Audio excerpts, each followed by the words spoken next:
Hi dear, आज हम लोग इलेक्ट्रिक करंट का कंप्लीट फार्मूला रिवीजन करेंगे। ठीक है, एकदम धीरे धीरे क्लास को आगे बढ़ाएंगे, आप शांति से देखिए। ठीक है, और जो फार्मूला आप नहीं जानते नोट कर लीजिए या पूरा फार्मूला नोट कर लीजिए, आपके काम में आएगा। ठीक है, जैक बोर्ड में जितना फार्मूला बताया जाता है वो सारा फार्मूला रिवीजन करने जा रहे हैं। ठीक है, देखिए क्या है यहाँ पे, चैप्टर का नाम अगर बोला जाए तो इलेक्ट्रिक करंट बोलेंगे, है ना। इलेक्ट्रिक करंट चैप्टर का नाम हो गया इलेक्ट्रिक करंट, या करंट इलेक्ट्रिसिटी भी बोल सकते हैं, है ना, करंट इलेक्ट्रिसिटी। ठीक है, तो चलिए सबसे पहले स्टार्ट करते हैं। पहला फार्मूला जब होता है, जब चैप्टर स्टार्ट होता है तो इलेक्ट्रिक करंट को ही डिफाइन किया जाता है। तो इलेक्ट्रिक करंट का जो फॉर्मूला होता है वो देख लेते हैं। Electric current equal to charge by time, charge by time. बात समझ में आ रही है?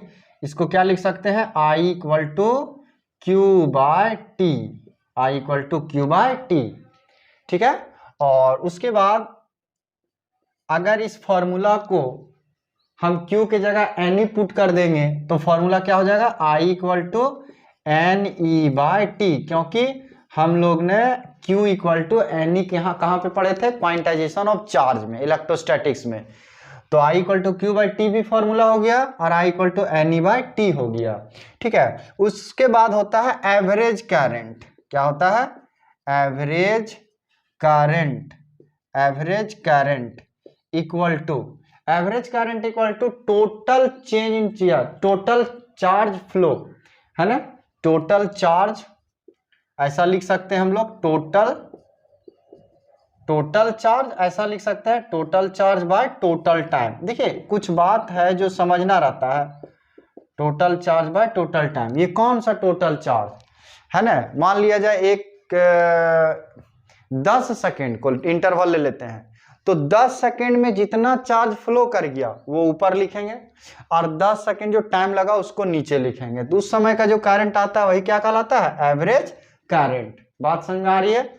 ठीक है, अब यहां पे आता है इंस्टेंटेनियस करंट। तो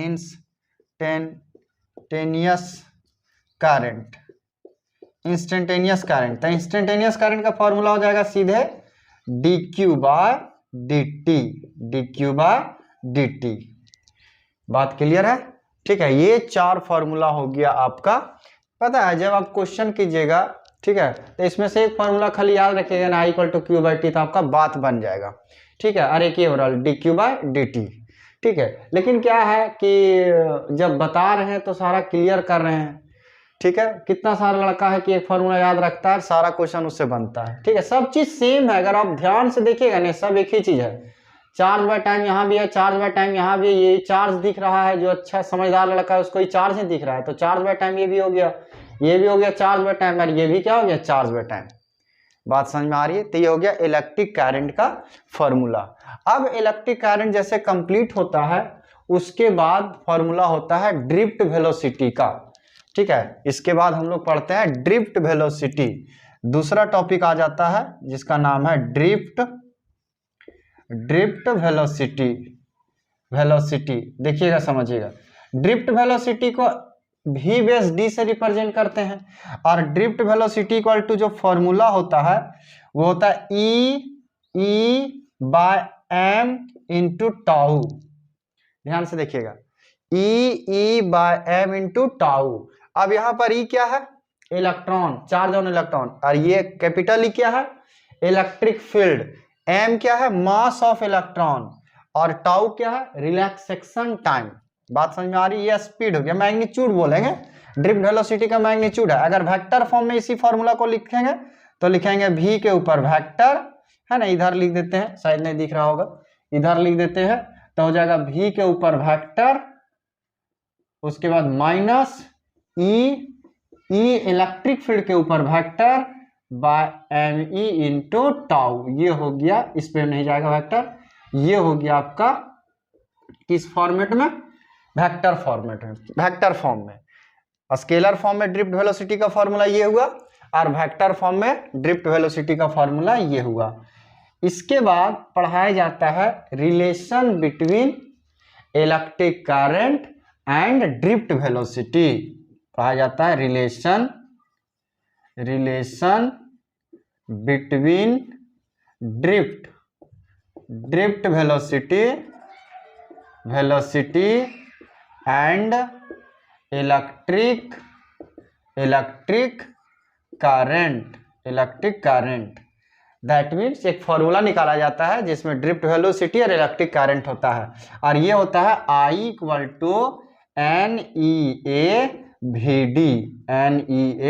NEA/VD। ये फॉर्मूला होगी आपका। देखिए यहाँ इलेक्ट्रिक करंट भी है और यहाँ क्या है, ड्रिफ्ट वेलोसिटी भी है। यहाँ पे n क्या होता है, n होता है number of free electron per unit volume. Number of free electron per unit volume n होता है।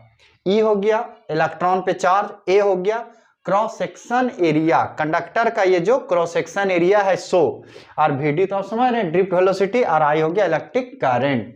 बात समझ में आती है। उसके बाद पढ़ा जाता है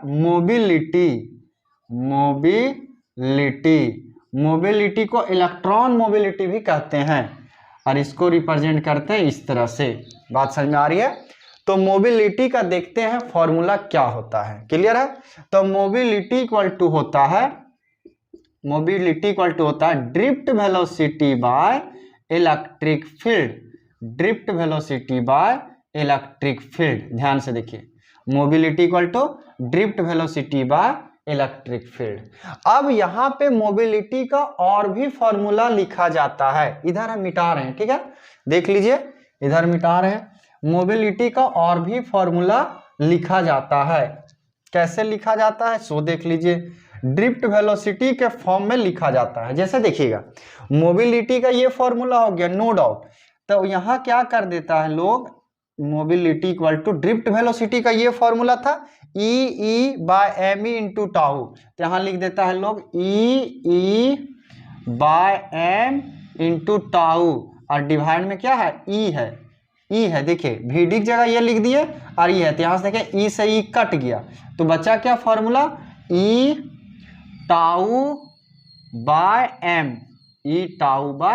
ये किसका फॉर्मूला निकला, ये निकल गया आपका मोबिलिटी का फॉर्मूला। बात समझ में आ रही है। तो ये ओरिजिनल फॉर्मूला ये है VD/E, और ये भी फॉर्मूला है लेकिन ये हम डिराइव करके लाए हैं पुट करने के बाद।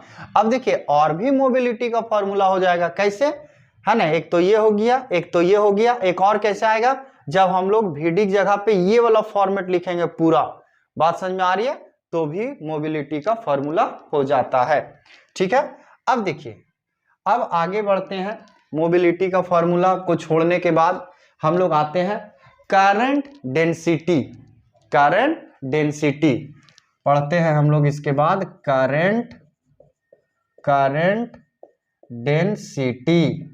देखिए करंट डेंसिटी को सबसे पहले तो J से रिप्रेजेंट करते हैं, J वेक्टर से रिप्रेजेंट करते हैं।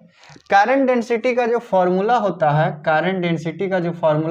वो होता है I/A, electric current by cross section area. ये हो गया आपका करंट डेंसिटी का फॉर्मूला, J = I/A, ठीक है। आप अगर इसको क्रॉस मल्टीप्लाई करते हैं तो यहां से एक फॉर्मूला आ जाता है I = A vector dot J vector, ठीक है। यहां देखिए JA हो, यहाँ पे J और A है नो डाउट, ठीक है। जब फॉर्मूला डिराइव किया जाता है तो बहुत अच्छा से समझाया जाता है, ठीक है। यहाँ पर A सिर्फ नहीं रहता है, A cos 0 डिग्री रहता है।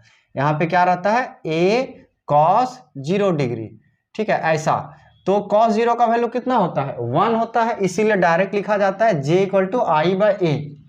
बात समझ में आ रही है। लेकिन जब क्रॉस मल्टीप्लाई करेंगे तो क्या हो जाएगा, JA cos θ, ऐसा हो जाएगा। बात समझिएगा, I = JA cos θ, और cos θ का वैल्यू यहाँ पे जो है हमारा अगर हटाते हैं, आप समझिएगा JA cos θ हो गया I = ठीक है। तो I = क्या हो जाएगा आपका J vector dot A vector. देखिए आप कंफ्यूज नहीं होइए, ठीक है। फिर से एक बार बता देते हैं। J equal to I by A हो गया formula, J equal to I by A एक हो गया फॉर्मूला, है ना। हम यहां से इसको नहीं लिखे, छोड़िए इस बात को आप छोड़िए कि यहां से लिख रहे हैं, सो ए एंड करके लिख रहे हैं, एंड आई इक्वल टू होता है जे ए कॉस थीटा। चलिए एक तो J equal to I by A हो गया, दूसरा हो गया I equal to J A cos theta. और जब भी कॉस थीटा हटाते हैं तो कौन सा प्रोडक्ट आता है, डॉट प्रोडक्ट आता है, तो ये हो गया आपका I equal to J vector dot A vector. तो इस फॉर्मेट में भी आप फॉर्मूला को याद रख सकते हैं, एक ये फॉर्मेट हुआ और एक ये आप याद रख सकते हैं। बात समझ में आ रही है। ये हुआ करंट डेंसिटी का फॉर्मूला। करंट डेंसिटी के फॉर्मूला के बाद हम लोग देखते हैं ओम्स लॉ। ओम्स लॉ के बारे में पढ़ते हैं करंट डेंसिटी के बाद। और ओम्स लॉ क्या बताता है, ओम्स लॉ में देखिए क्या होता है। ओम्स लॉ जब आपको बताया जाता है ओम्स लॉ, तो यहां से एक रिलेशन आता है V equal to I R, V equal to I R. आप ध्यान से देखिए V इक्वल टू क्या हो गया, आई आर। थोड़ा सा इंक डाल लेते हैं, है ना।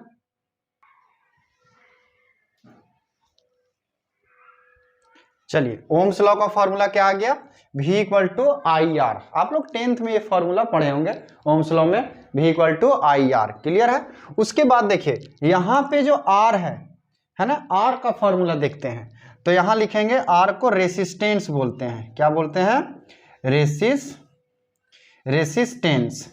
और रेसिस्टेंस R इक्वल टू जो फॉर्मूला होता है, रेसिस्टेंस को R से रिप्रेजेंट करते हैं, और R इक्वल टू फॉर्मूला होता है rho L by A, rho L by A. बात समझ में आ रही है। ये हो गया किसका फॉर्मूला, रेसिस्टेंस का फॉर्मूला। उसके बाद हम लोग देखते हैं ये जो देख रहे हैं रो, इसका नाम है रेसिस्टिविटी, इसका नाम है रेसिस्टिविटी। और रेसिस्टिविटी को बोलते हैं एक और नाम से specific resistance, specific resistance, specific resistance, resistance, है ना। या तो रेसिस्टिविटी बोलिए या तो स्पेसिफिक रेसिस्टेंस बोलिए, बात सेम है, ठीक है। और स्पेसिफिक रेसिस्टेंस का जो आपका फॉर्मूला हो जाता है, स्पेसिफिक रेसिस्टेंस का जो फॉर्मूला हो जाता है वो होता है आपका m by n e square tau. ये ओरिजिनल फॉर्मूला होता है इसका, रेसिस्टिविटी का, रेसिस्टिविटी का m by n e square tau. m क्या हो गया, मास ऑफ इलेक्ट्रॉन, n हो गया number of free electron per unit volume, E हो गया चार्ज ऑन इलेक्ट्रॉन, और टाउ हो गया रिलैक्सेशन टाइम। बात क्लियर है, ठीक है। और एक फॉर्मूला यहां से लिख सकते हैं हम लोग रेसिस्टिविटी का। देखिए आप क्रॉस मल्टीप्लाई अगर यहां से कीजिएगा तो R ए ऊपर चला जाएगा और L आ जाएगा नीचे, तो रेसिस्टिविटी हो जाएगा आपका R गुना A बाय L। ये भी हो गया किसका फॉर्मूला, रेसिस्टिविटी का। बात समझ में आ रही है। ये हो गया किसका, रेसिस्टिविटी का। इसके बाद होता है कंडक्टिविटी, इसके बाद होता है कंडक्टिविटी। अब कंडक्टिविटी का जो फॉर्मूला होता है, पहले तो कंडक्टिविटी को रो से सिग्मा से रिप्रेजेंट करते हैं, ये इसको रो पढ़ते हैं, इसको सिग्मा पढ़ते हैं, तो सिग्मा से रिप्रेजेंट करते हैं। बात समझ में आ रही है। और कंडक्टिविटी इक्वल टू जो फॉर्मूला होता है, यहाँ लिखेंगे हम लोग conductivity equal to 1 by resistivity, resistivity. ये हो गया आपका कंडक्टिविटी का formula. Conductivity equal to 1 by resistivity, that means sigma equal to 1 by rho हो गया फॉर्मूला। देखिए ये हो गया आपका कंडक्टिविटी का फॉर्मूला। इसके बाद आता है कंडक्टेंस, इसको मिटा लेते हैं, है ना। इसके बाद आता है कंडक्टेंस। कंडक्टेंस, तो कंडक्टेंस को जो रिप्रेजेंट किया जाता है, सबसे पहले कि कंडक्टेंस को जो रिप्रेजेंट किया जाता है वो किया जाता है G से। कंडक्टेंस को क्या से रिप्रेजेंट करते हैं, G से। जैसे यहाँ लिखेंगे कंडक्टेंस, कंडक्टेंस, और कंडक्टेंस को रिप्रेजेंट करेंगे कैपिटल जी से। कंडक्टेंस इक्वल टू जो फॉर्मूला होता है, कंडक्टेंस, कंडक्टेंस इक्वल टू हो जाता है 1 by resistance, resistance, 1 by resistance. आप ध्यान से देखिए तो G इक्वल टू हो गया 1 by R, G equal to 1 by R। ये हो गया आपका कंडक्टेंस का फॉर्मूला, कंडक्टेंस का फॉर्मूला। इसके बाद हम लोग देखते हैं कंडक्टेंस के बाद ओम्स लॉ का जो आप वेक्टर, ओम्स लॉ का जो फॉर्मूला देखे थे V equal to I R, है ना, वो हुआ स्केलर फॉर्म। वेक्टर फॉर्म में एक फॉर्मूला होता है ओम्स लॉ का। बात समझ में आ रही है? जब ओम्स लॉ पढ़िएगा आप लोग तो ओम्स लॉ का एक वेक्टर फॉर्म देखिएगा, फॉर्मूला वेक्टर फॉर्म में, ठीक है। तो वो देख लेते हैं हम लोग। यहां पर लिखेंगे Ohm's law, Ohm's law in vector, vector form, Ohm's law in vector form. ये होता है आपका जो फॉर्मूला होता है Ohm's law in vector form, वो होता है J इक्वल टू, यहां लिखेंगे J equal to sigma into E, और ई पर भी वेक्टर होगा और J पर भी वेक्टर होगा। ये वेक्टर, ये ओम्स लॉ का ही फॉर्मूला है, लेकिन इस किस फॉर्म में है? वेक्टर फॉर्म में, है ना। ये प्रूफ किया जाता है, V equal to I R से गाड़ी बढ़ाइएगा तो यहां तक पहुंच जाइएगा। इसका मतलब ये भी ओम्स लॉ का ही रिलेशन है, ओम्स लॉ का ही फॉर्मूला है ना। लेकिन किस फॉर्म में ये है? वेक्टर फॉर्म में। बात समझ में आ रही है? इसके बाद हम लोग पढ़ते हैं रेसिस्टेंस का कॉम्बिनेशन। क्या पढ़ते हैं? रेसिस्टेंस का कॉम्बिनेशन। तो ये पूरा मिटा रहे हैं क्योंकि वो उसमें है 5-6 फॉर्मूला है, तो साथ में ही लिख देंगे हम, है ना। यहां लिखेंगे, देखिए ध्यान से, combination of resistance, combination, combination of resistance, resistance.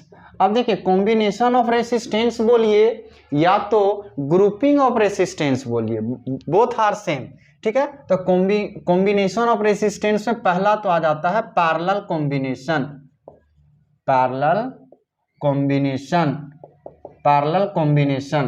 तो पैरेलल कॉम्बिनेशन का जो फॉर्मूला होता है वो पहला फॉर्मूला हो गया 1 by R P equal to 1 by R1 plus 1 by R2 plus 1 by R3 dot dot dot, जितना होगा रेसिस्टेंस उतना तक जोड़ेंगे। बात आ रही समझ में? इसके बाद हम लोग देखते हैं यहाँ पे, जब दो ही रेसिस्टेंस लगा हो पैरेलल में, दो ही, तो उसके लिए एक फॉर्मूला याद रखते हैं हम लोग, R P equal to R1 into R2 by R1 plus R2, R1 into R2 by R1 plus R2। कब? जब दो रेसिस्टेंस कनेक्ट हो। तीसरा फॉर्मूला इसमें देखते हैं हम लोग कि ये जो रेसिस्टेंस लगाए हैं पैरेलल में, वो सबका वैल्यू अगर सेम है, आर आर आर आर, सबका वैल्यू अगर सेम है, उस केस में कौन सा फॉर्मूला यूज करेंगे? R P equal to R by N, direct यहां से आ जाएगा, ठीक है। तो पैरेलल के लिए 3 फॉर्मूला हम लोग याद रखते हैं और आपका बात बन जाएगा, ठीक है। फिर इसी चीज को जब हम सीरीज में जोड़ेंगे, है ना, series combination, series combination, series combination. तो सीरीज कॉम्बिनेशन का जो पहला फॉर्मूला होता है वो होता है R S equal to R1 plus, यहां लिखेंगे R S equal to R1 plus R2 plus R3 dot dot dot.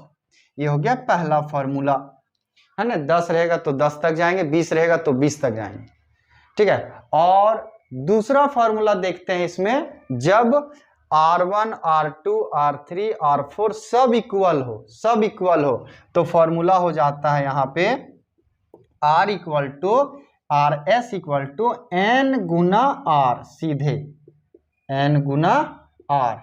ये हो गया फॉर्मूला रेसिस्टेंस का। जब ये कब का फॉर्मूला है आपका? जब रेसिस्टेंस में कनेक्ट हो और सब इक्वल में कनेक्ट हो, सब इक्वल रेसिस्टेंस कनेक्ट हो, दैट मीन्स जितना भी बल्ब लगा हुआ है वो सारा का वैल्यू क्या है? इक्वल है अगर, तो ये होगा फॉर्मूला। बात आ रही समझ में? ठीक है। तो एक तो फॉर्मूला ये हो गया पैरेलल का, ये हो गया आपका सीरीज का। रेसिस्टेंस हुआ कंप्लीट। रेसिस्टेंस के बाद पढ़ाया जाता है सेल के बारे में, सेल के बारे में पढ़ाया जाता है रेसिस्टेंस के बाद, ठीक है। तो यहीं पे लिखते हैं हम लोग, देखिए सेल में क्या है फॉर्मूला। सेल में थोड़ा सा एक बात ये बताया जाता है ड्यूरिंग चार्जिंग, ठीक है, और ड्यूरिंग डिस्चार्जिंग। तो सेल जब स्टार्ट होता है तो पहला तो हो गया ड्यूरिंग चार्जिंग। जब चार्जिंग कंडीशन में रहेगा तो V = E + IR फॉर्मूला बताया जाता है। जब सेल क्या रहेगा चार्जिंग में, V = E + IR हो गया फॉर्मूला। कब? जब चार्जिंग में रहेगा, जब चार्जिंग में रहेगा। और जब डिस्चार्जिंग में रहेगा लिखेंगे ड्यूरिंग डिस्चार्जिंग। ड्यूरिंग डिस्चार्जिंग होगा तो V = हो जाएगा E - IR। देखिए ये हो गया E - IR। बात समझ में आ रही है। उसके बाद इंटरनल रेसिस्टेंस का फॉर्मूला होता है। इंटरनल रेसिस्टेंस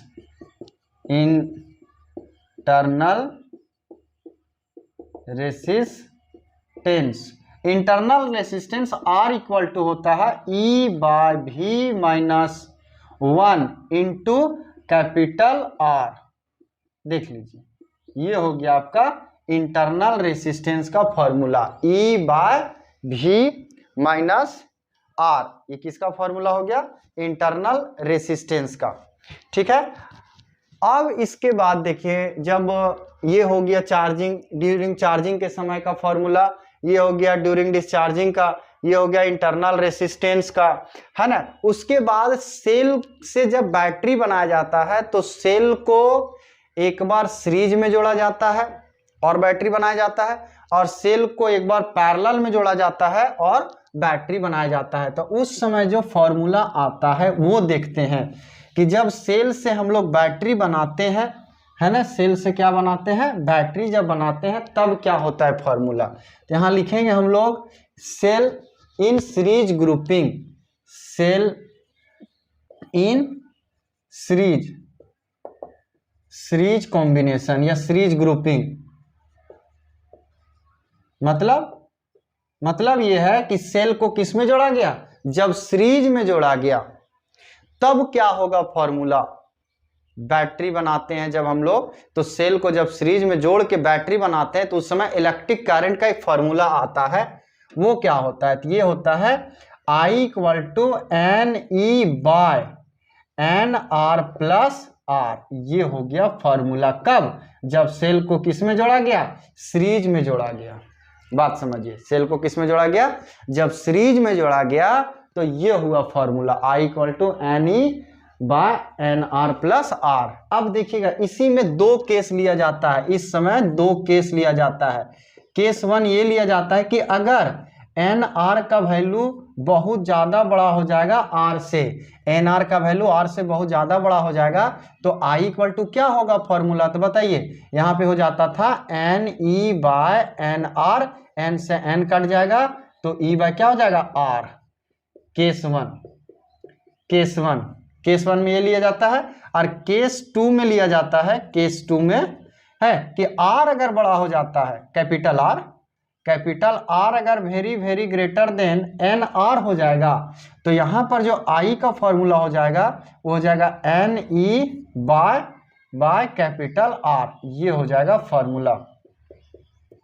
बात समझ में आ रही है। जब सेल को हम लोग सीरीज में जोड़ते हैं तो ये हो गया करंट का फॉर्मूला, और केस 1 ये हो गया E/R, और केस 2 क्या हो गया NE/R। उसके बाद सेल को हम लोग पैरेलल में जोड़ते हैं, सेल को पैरेलल में जोड़ के बैटरी बनाते हैं। देखिएगा थोड़ा लंबा चलेगा वीडियो, काहे कि अकेले ये चैप्टर 7 नंबर का होता है, ठीक है, तो थोड़ा सा लंबा चलेगा। यहाँ हो जाएगा आपका cell in parallel grouping, cell in parallel grouping. जब सेल को किस में जोड़ दिए हम लोग, पैरेलल ग्रुपिंग में जोड़ दिए तब क्या होगा फॉर्मूला। तो वहां पे होता है I equal to E by R by N plus R। ये हो गया फॉर्मूला। कब? जब सेल को किस में जोड़ दिए? पैरेलल में जोड़ दिए तब। इलेक्ट्रिक करंट का ये होता है फॉर्मूला। बात आ रही समझ में? फिर इसमें भी दो केस लेंगे इसी तरह, केस 1 और केस 2। तो जब हम लोग केस 1 लेते हैं, देखिएगा ध्यान से, जब क्या लिए? केस 1। तो यहां पर क्या लेते हैं केस 1 में? R by N very very greater than R। तो क्या हो जाएगा? I will be equal to E by, यहाँ पे हो जाएगा R बाय N। क्योंकि ये बहुत ज्यादा बड़ा है तो इसको नेग्लिजिबल लिया जाता है, ना के बराबर, तो इसको हटा देंगे। तो जब इसको, इस इक्वेशन को जब आप सॉल्व कीजिएगा तो NE बाय R आ जाएगा और ये हो जाएगा करंट का फॉर्मूला। बात समझ में आ रही है? ठीक है, केस 1 में। और जब केस 2 का बात करेंगे हम लोग, केस 2, तो केस 2 में हो जाएगा I इक्वल टू, पहले तो कंडीशन ले लेते हैं। कंडीशन में ये लेना होगा आपको कि R जो है, ये वाला R वो very very greater than R by N है। देन I इक्वल टू हो जाएगा E बाय R, सीधे ये हो जाएगा फॉर्मूला। कब? जब कैपिटल R बहुत ज्यादा बड़ा होगा R बाय N से, तो ये हो जाएगा आपका फॉर्मूला। बात समझ में आ रही है? तो ये हो गया सेल का पूरा फॉर्मूला। ठीक है, इधर ये हो गया, इधर ये हो गया। ठीक है, तो इसके बाद हम लोग देखते हैं एक फॉर्मूला जो होता है जब रेसिस्टेंस जो होता है वो टेम्परेचर पे किस तरह से डिपेंड करता है। ठीक है, मिटा देते हैं इसे, है ना।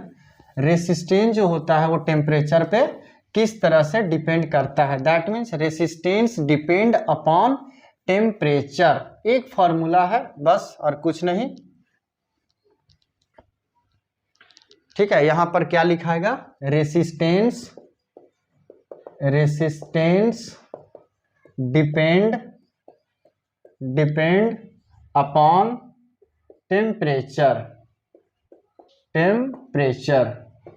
ये फॉर्मूला देखिएगा क्या है? R equal to R01 plus alpha delta T, ये होता है फॉर्मूला। ये R equal to R01 plus alpha delta T। ये अल्फा जो होता है, देखिए सब बता देते हैं। R जो होता है वो जो टेम्परेचर पे रेसिस्टेंस आपको पता करना है वो होता है। जैसे हमको 50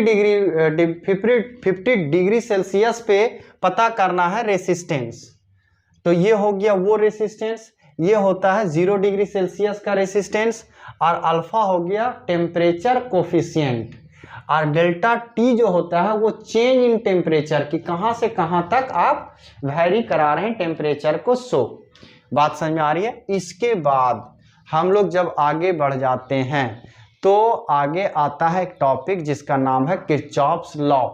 किरचॉफ्स लॉ, और किरचॉफ्स लॉ में कोई फॉर्मूला नहीं है, बस एक बात बताया जाता है। आप जब देखिएगा किरचॉफ्स लॉ बहुत इंपॉर्टेंट ये होता है। यहाँ पे दो लॉ पढ़ाया जाता है, एक तो फर्स्ट लॉ और एक सेकेंड लॉ। एक हो गया फर्स्ट लॉ, तो फर्स्ट लॉ में बस ये बताया जाता है कि इनकमिंग करंट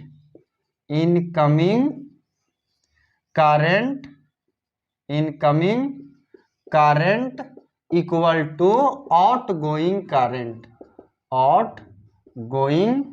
करंट। बात समझ में आ रही है? Incoming current equal to outgoing current, ये याद रखना है किरचॉफ्स लॉ के फर्स्ट लॉ में। और सेकेंड लॉ जो होता है किरचॉफ सेकेंड लॉ, जिसको वोल्टेज लॉ कहते हैं, लूप रूल कहते हैं। ठीक है, उसमें क्या बताया जाता है कि पोटेंशियल ड्रॉप, जितना भी पोटेंशियल ड्रॉप होगा सर्किट में उसका सम कितना होगा? 0। एक क्लोज सर्किट में पोटेंशियल का जो ड्रॉप होगा, मान लिया जाए 2 सेल लगा हुआ है और 2 बल्ब लगा हुआ है, तो सेल 1 प्लस सेल 2 प्लस 2, जो देखिए 2 सेल लगा दिए सर्किट में, तो वो दोनों का सम और 2 बल्ब लगा दिए तो उसके बीच का टर्मिनल वोल्टेज जो ड्रॉप किया वो सबका सम कितना होगा 0 होगा। तो इसमें कोई फॉर्मूला नहीं है, लेकिन बस थोड़ी सी बात थी जो बता दिए।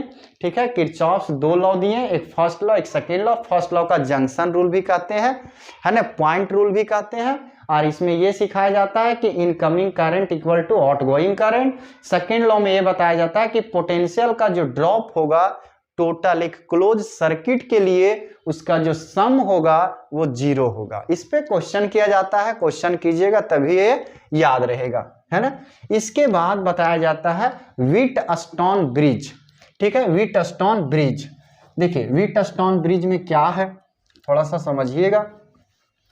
व्हीटस्टोन ब्रिज में एक फॉर्मूला है जिसे आप याद रख सकते हैं, व्हीटस्टोन ब्रिज। व्हीटस्टोन ब्रिज देखिएगा ध्यान से। व्हीटस्टोन ब्रिज कुछ इस तरह का मैनेजमेंट अरेंजमेंट होता है। देखिएगा ध्यान से, ऐसे हो गया, ये थोड़ा जल्दी में गलत बन गया, ऐसे जाएगा, ऐसे गया, एक ऐसे गया, यहाँ से ऐसे गया, यहाँ से ऐसे गया। इसका नाम दे देते हैं R1, ये हो गया R2, ये हो गया R3, ये हो गया R4। और ये इधर निकला हुआ रहता है टर्मिनल, एक इधर, और बीच में लगा रहता है गैल्वेनोमीटर। ठीक है, ये हो गया व्हीटस्टोन ब्रिज। यहाँ पे लगा हुआ रहता है बैटरी इस तरह से। तो व्हीटस्टोन ब्रिज ये बोलता है ना, जब ये बैलेंस्ड होगा, बैलेंस्ड होता है तब फॉर्मूला निकलता है। और बैलेंस्ड कब होता है? जब गैल्वेनोमीटर से करंट कितना पास होगा? 0। जब गैल्वेनोमीटर से करंट पास होगा 0 तब आता है एक फॉर्मूला, जो फॉर्मूला होता है R1 by R2 equal to R3 by R4। Book में इसी चीज को P मान लेता है, इसको Q मान लेता है, इसको R मान लेता है, इसको S मान लेता है। तो इसी चीज को लिखता है P by Q equal to R by S। तो आप कंफ्यूज नहीं होइएगा। देखिए व्हीटस्टोन ब्रिज का ये फॉर्मूला हो गया। बात समझ में आ रही है? अब अगर आप व्हीटस्टोन ब्रिज समझ गए तो व्हीटस्टोन ब्रिज के बाद आगे जब हम लोग बढ़ते हैं तो आता है इलेक्ट्रिक पावर। इलेक्ट्रिक पावर समझिएगा, यहां पे होता है इलेक्ट्रिक पावर। और इलेक्ट्रिक पावर का जो फॉर्मूला होता है वो देखिए, इलेक्ट्रिक पावर को P से रिप्रेजेंट करते हैं। और इलेक्ट्रिक पावर का फॉर्मूला होता है P इक्वल टू VI। आप इस तरह भी याद रख सकते हैं, देखिए इलेक्ट्रिक पावर और इलेक्ट्रिक एनर्जी का फॉर्मूला आपको अभी याद करा देते हैं। इलेक्ट्रिक पावर इधर हो गया, इधर हो गया इलेक्ट्रिक एनर्जी। इलेक्ट्रिक एनर्जी ये हो गया इलेक्ट्रिक एनर्जी। तो इलेक्ट्रिक एनर्जी को U से रिप्रेजेंट कर दीजिए या E से कर दीजिए। चलिए E से कर देते हैं, चलिए U से ही कीजिए, U सही रहेगा, U से कर देते हैं। और ये हो गया पावर। तो देखिए पावर का जो फॉर्मूला होता है वो होता है V into I, P equal to VI। अब इसको याद करने का तरीका इस तरह लिखिए, VIP। देखिए VIP एक फॉर्मूला अगर आप याद कर लिए तो 6 फॉर्मूला आपको याद हो जाएगा अगर VIP याद रख लिए। ठीक है, VIP है ना, लोग ऐसा कोई समारोह रहता है VIP का अलग पास होता है, तो बस ये बात याद रखिए VIP। तो VIP ये पावर का फॉर्मूला हो गया। अगर आपको VIP याद है तो पहला फॉर्मूला यही हो गया कि P इक्वल टू क्या हो गया VI। ठीक है, अब दूसरा फॉर्मूला जो होता है वो इससे बना सकते हैं, V इक्वल टू IR होता है। V इक्वल टू फॉर्मूला क्या होता है IR। तो V के जगह में यहाँ पर IR पुट कर दीजिए तो क्या हो जाएगा फॉर्मूला, यहाँ हो जाएगा I स्क्वायर R। V की जगह क्या पुट कर देंगे IR, तो क्या हो जाएगा I स्क्वायर R। और तीसरा फॉर्मूला जो होगा यहाँ पर I के जगह में क्या पुट कर दीजिए, I के जगह में V बाय R, तो यहाँ फॉर्मूला हो जाएगा V स्क्वायर बाय R। देखिए ये 3 फॉर्मूला हो गया किसका, पावर का। पहले तो आप VIP याद रखिए कि VIP होता है, तब P इक्वल टू VI एक फॉर्मूला याद हो गया हमेशा के लिए, और V इक्वल टू IR होता है। ठीक है, तो फिर क्या हो गया यहाँ पे हम लोग ध्यान से देखेंगे तो V के जगह में क्या पुट कर देंगे IR, तो ये निकल जाएगा, और I के जगह में पुट कर देंगे V बाय R, तो ये निकल जाएगा। बात समझ में आ रही है? ठीक है, अब बात होता है कि सर 3 तो हो गया, 1 2 3 तो समझ में आ गया, 3 कैसे याद करेंगे? तो देखिए एक फॉर्मूला बताया जाता है कि जो वर्क डन होता है, पावर इक्वल टू जो फॉर्मूला होता है वो W/T होता है, ऐसा फॉर्मूला बताया जाता है मैकेनिक्स में, पावर इक्वल टू W/T। बात समझ में आ रही है? तो जब पावर इक्वल टू W/T है तो W और एनर्जी तो सेम होता है, तो जो W/T है इसको हम U/T भी लिख सकते हैं, एनर्जी/T। ठीक है, अब एनर्जी अगर निकालना है तो पावर को कितना गुना कर देंगे? T से, तो U इक्वल टू नहीं हो जाएगा P गुना T। देखिए इस बात को पकड़िए, एनर्जी का फॉर्मूला क्या होता है? Power into time. तो देखिए अब एनर्जी का फॉर्मूला लिखना शुरू कर रहे हैं, तब पावर का फॉर्मूला, पावर का पहला फॉर्मूला VI, तो V गुना I और एक टाइम से गुना कर दो। V पावर का फॉर्मूला VI और किससे गुना कर दो? टाइम से। किसका हो गया? एनर्जी का फॉर्मूला। फिर एक और फॉर्मूला क्या हो जाएगा बताइए? तो पावर का I² R, तो यहाँ हो जाएगा I² R और गुना किससे? T से। फिर क्या हो जाएगा? V²/R, तो हो जाएगा U equal to V²/R into T। तो ये हो गया आपका एनर्जी का फॉर्मूला। ठीक है, इलेक्ट्रिक पावर का सारा फॉर्मूला ये है और इलेक्ट्रिक एनर्जी का सारा फॉर्मूला ये है। बात आ रही समझ में? अगर बात आ रही समझ में, ठीक है, तो नोट करते जाइए।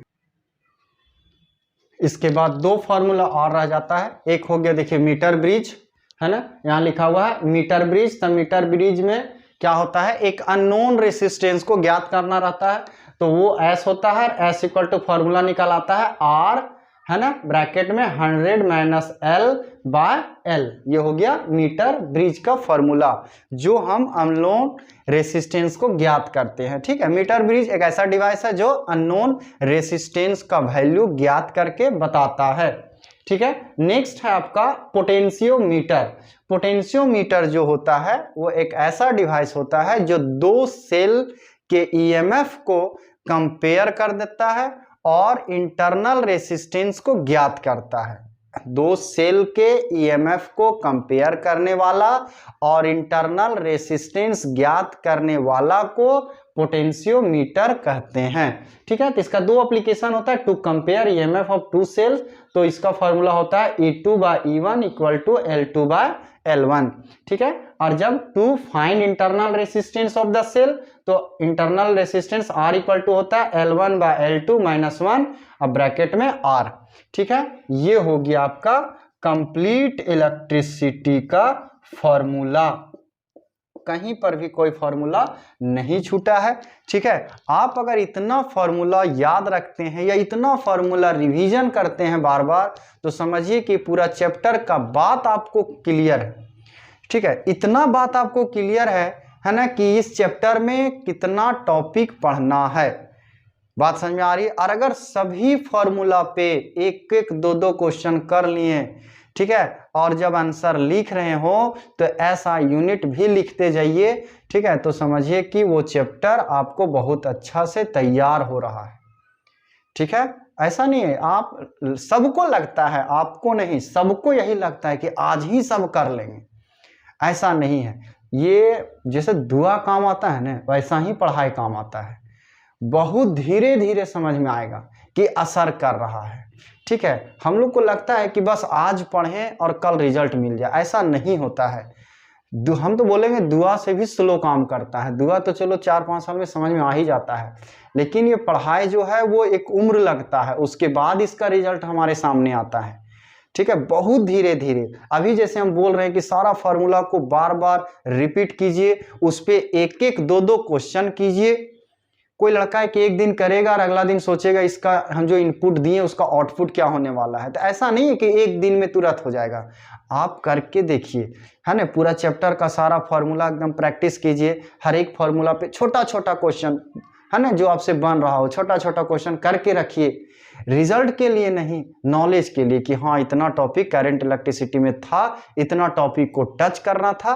देखिएगा एक समय आएगा जब ये चीज को लेके आप प्राउड फील कीजिएगा कि नहीं, ये जो काम हम लोग किए थे 12th में वो आज काम आ रहा है।